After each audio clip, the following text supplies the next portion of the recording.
Hey guys, John here with another Switch 2 video.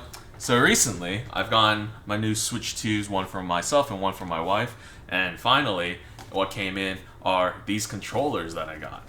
So, I have a Nintendo 64 controller. I bought this actually in Japan in one of the Nintendo stores, so that's actually the Japanese packaging on the back. And then, this just came in today. This is the official Nintendo GameCube controller for NSO members. And yeah, this thing is awesome. I've been waiting for this ever since they announced the emulator. So let's unbox them. Alright, I'm going to start with the Nintendo GameCube first because I have really fond memories of this console. Here is the full box. This is the North American version that I ordered through Nintendo Online. So let's get to unboxing this. Right out of the box, we have the controller right there, front and center. And then also in the box, there is a USB-A to USB-C cable, just in case you need it. All right, first impressions. Ooh, this thing, it feels lighter than a normal GameCube controller. The buttons feel good, they feel authentic. But it definitely feels a little bit lighter. Alright, here's the POV view. Here's what it looks like. Here's how it feels. Now, of course, the main difference with this is, one, it's wireless. It has a USB-C port because it has a battery charged in. And then at the very top, as you can see, we have a home button here. And we have a game chat button right there. And then these two buttons are the new ZL button because they needed to put one there. And then we had the classic Z button here from the original GameCube. Don't know how I feel. These are really tiny buttons, by the way. Like, I would really have to figure out where they are in order to press them. Like, this ZL button is so tiny. You can barely even like click on it. The game chat and the home buttons or whatever, you only press them every now and then, right? But yeah, no, it's very odd. I mean, I'm happy they included it, but it's very odd that they didn't just make it the same style as the Z button here. But let's compare it to a normal gaming controller. I'm gonna go grab mine. Okay, so here is the new controller, and I have with me two different versions of GameCube controllers. This is the one actually from Smash 4 back on the Wii U. This thing has seen better days, but it's here. And then I have the slightly newer one from Smash Ultimate. Just about 5-6 years old. So this one is still pretty good. But yeah, in comparison, as you can see, it's pretty much the same shape, same design language, everything's good. Let's do the backs. Yep, pretty similar overall. But yeah, no, even still in comparison, this just feels so much lighter. And then this is a little, a tiny bit heavier in my opinion. Even though I do believe that this one should be a tiny bit heavier because of the battery inside. Maybe it's because of the cables. That's probably why it feels that way. But yeah, that's my overall first impressions. All right, but what we're here to see is obviously to test this on the new Nintendo GameCube Classic Select. So first off, let's see if this thing even has any juice out of the box. All right, let's give it a little test now that we charge the controller a bit. Let's see, L and R. There we go. It found it on the system. Oh, and it shows up as a GameCube controller. That's so cute. Alright. Looks like you can browse the main menu with it. No problem. I'm just gonna try the GameCube first, because that's what we're here for. And I'm gonna try testing it in a few other games. Alright, I was playing Soul Calibur the other day. And of course, you can also remap your controllers, I believe, if you really wanted to. There's also a CRT filter in case you want to have it like the OG. You can select which versions to play.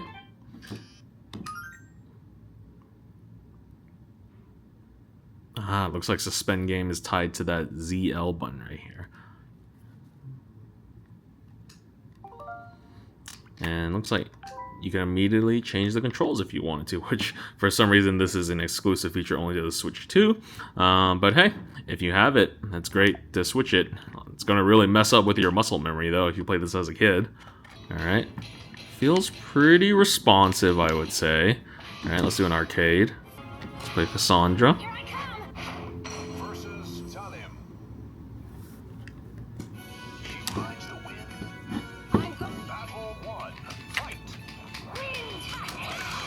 Okay. It feels pretty responsive and feels pretty good. I wonder how competitive this is. I'm not a competitive fighting game player. I'm very casual, but I mean, to a casual like me, this actually feels okay. Yeah, it feels pretty good. Let's test another game out. So I've heard that this actually works with, it's like the retired Mario 3D stars. For some reason, they updated this game, even though you can't buy it anymore, which is still one of the weirdest and decisions that Nintendo has made, but let's see how it works in this game. Alright, we're gonna play one of my favorites, Mario Sunshine. Yeah, it looks like it is working. Alrighty. Ooh, reminds me of childhood.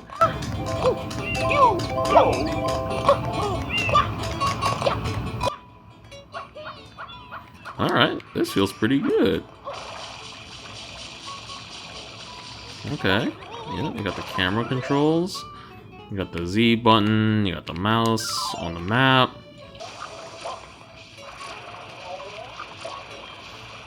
Yeah, I would say this feels pretty good. Pretty original. Alright, let's get one more test. Let's see if this works in Smash Ultimate. Alright, looks like you can move around with it. Ooh, I felt the rumble just now. Ooh, okay. I feel like the rumble, ooh. Feels better than the original GameCube controller, in my opinion. Feels pretty decent.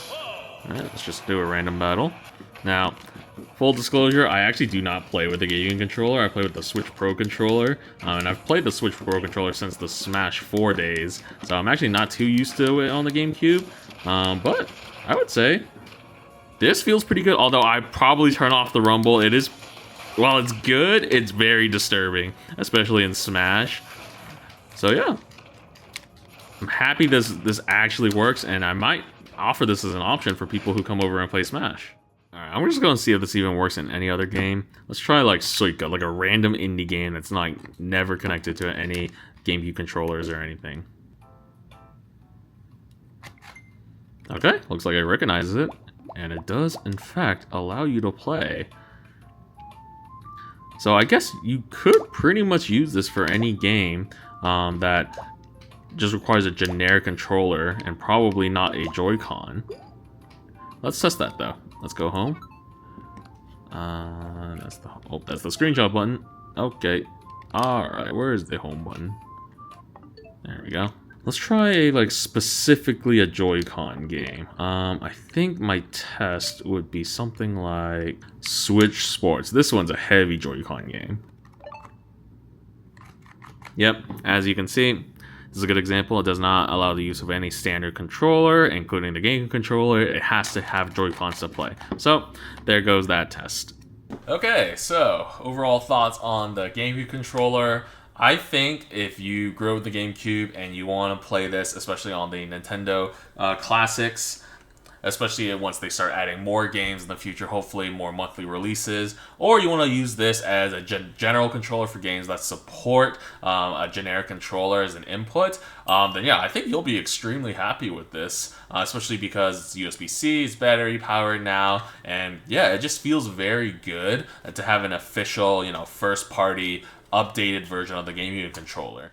Alright, now let's unbox the Nintendo 64 controller that I got. This one's from Japan, so let's open it up.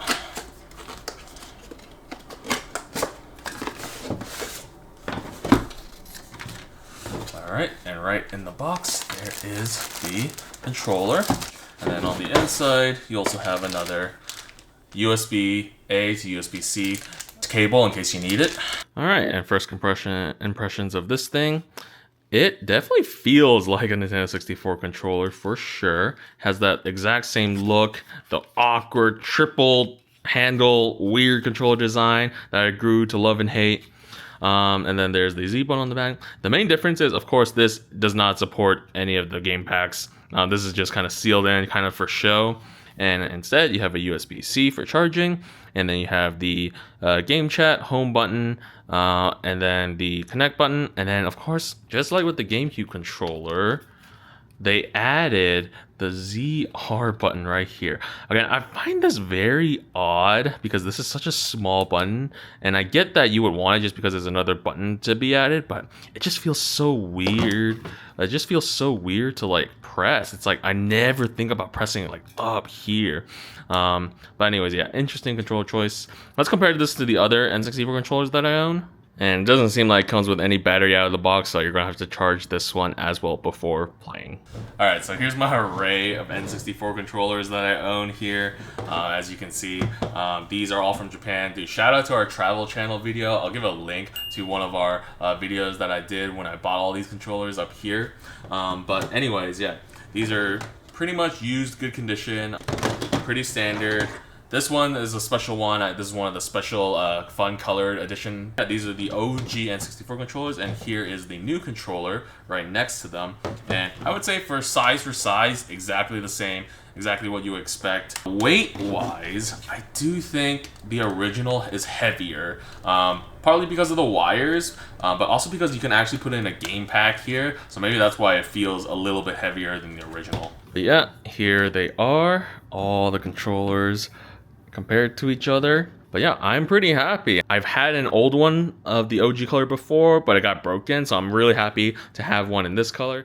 All right, with this now partially charged, let's give this a shot now, and let's try to connect this guy to the console.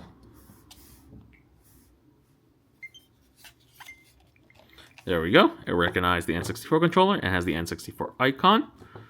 Cool. Oh, navigating this with the N64 controller is so weird. Oh my gosh, I am not used to this. Woo! But let's try to find the N64 classics. Ooh, looks like we got something new to play. Banjo, Killer Instinct, Ridge Racer. Okay. All right, so we are navigating this. So I believe this actually works with the original Switch 2. You don't need a Switch 2 for this, but it's cool to see this working. The only Switch 2 benefit I believe this adds is the ability for you to actually change up your controller in case you wanted to for some reason. Let's play a classic game. Let's play like Wave Race. I think that's a good action game. So the ZR button up here is to suspend the game. Right, and now you can actually change the controls if you desire. I'm not going to do it because that really messes with my muscle memory. All right, I never know the best way to hold this thing. Sure, let's do a warm up. 3, 2, 1, go! Okay, I mainly want to try this game to try out the joystick, but it is doing pretty well, I would say. No noticeable lag that I'm experiencing. I'm hitting all these points, so... Oh, missed that one. But I would say this feels pretty good. Let's try another game out. Alright, yeah, let's try Kirby and the Crystal Shards. Oh yeah, I forgot. It uses the D-pad. Now, I've never been a huge fan of the N64 D-pad. It's like okay. But I mean, this is definitely serviceable, I would say. Everything does feel pretty good. Oh, I felt the rumble just now. That's a strong rumble. We'd love to see that. Yeah, runs well, as you would expect. Now I don't know how to freaking close this menu thing because there's no buttons to close this. So you might have a little bit of a hard time navigating because I don't think any of these buttons actually have an X to close out the game. So I'm just gonna have to use the Joy-Con. What I want to test next is actually a classic. I want to try the Super Mario 3D All-Stars, which for some reason is still delisted, but I want to try out the OG Super Mario 64 with this controller. Alright, so we have Super Mario 64 booted up, and oh my god, it's been so long since I've played this game. with a Nintendo 64 controller. Camera controls. All right, it's all working. And jump into a tree. Excellent. This feels good. I probably would not play it with this controller of choice in today's day and age, but I'm happy for the purists out there that this is working. Another test I'm going to do is just trying to see if you can even play this on like something like Smash Ultimate. Okay, so you can't go around the menu. I'm not going to lie, I think the controls are going to be pretty whack on this. Do like Mario, we're just going to do the default controls. Let's see what it even maps it to. Alright, A's punch, that's a special move. These buttons obviously don't do anything. This is taunts. And that's grab and shield. Yeah, I don't think you're going to be really playing with this controller in Smash. It'd be great if they have the original Super Smash Bros. And the N64 for me to play, but I'm waiting for that to actually show up. But as it is currently, I mean, if you really want to remap the controls, you can definitely play Ultimate. Alright, last test I'm going to do, obviously, like this is not a Joy-Con, so I don't expect to be able to use this as a Joy-Con for any type of game out there. So let's try out Switch Sports again, because it's purely a Joy-Con type of game.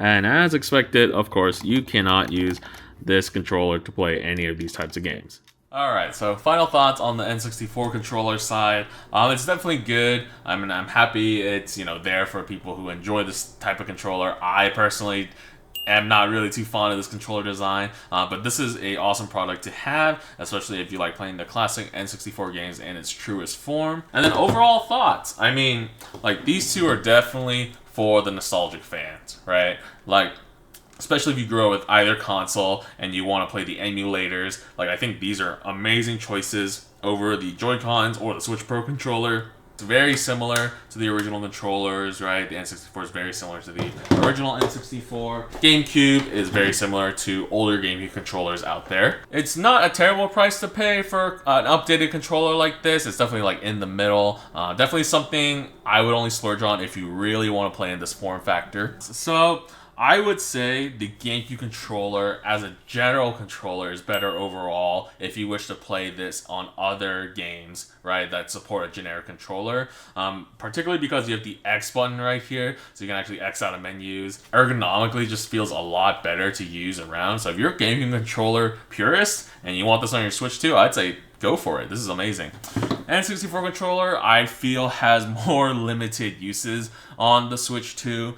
You really would only play this on the Classics emulator for N64, or maybe a couple of games like Super Mario 3D All-Stars, right? Like, I don't see myself using this for other like indie games or other games as a general controller. And then overall, I would say I'm happy Nintendo is updating classic controllers for modern use. These are not the first ones. They've updated all their previous controllers too. So yeah, I'm really happy with the launch of Switch 2 that we have the GameCube one now. And they work pretty flawlessly on the Switches themselves. Now, I don't know if the GameCube specifically is going to be like competitive. Maybe it's going to be an option for people, and maybe there will be people who will figure out how to use this for the PC to play, you know, like Slippy or like other ways of using the gaming controller on a PC. So I'm excited to see how that works. Maybe there's an integration with Steam as well. Overall, hope you guys found this video helpful with the unboxing and setup of the GameCube and N64 controllers. I'll have more Switch 2 content on this channel, so as long as people want them. So yeah, please like, comment, subscribe for more, and I'll see you guys on the next one.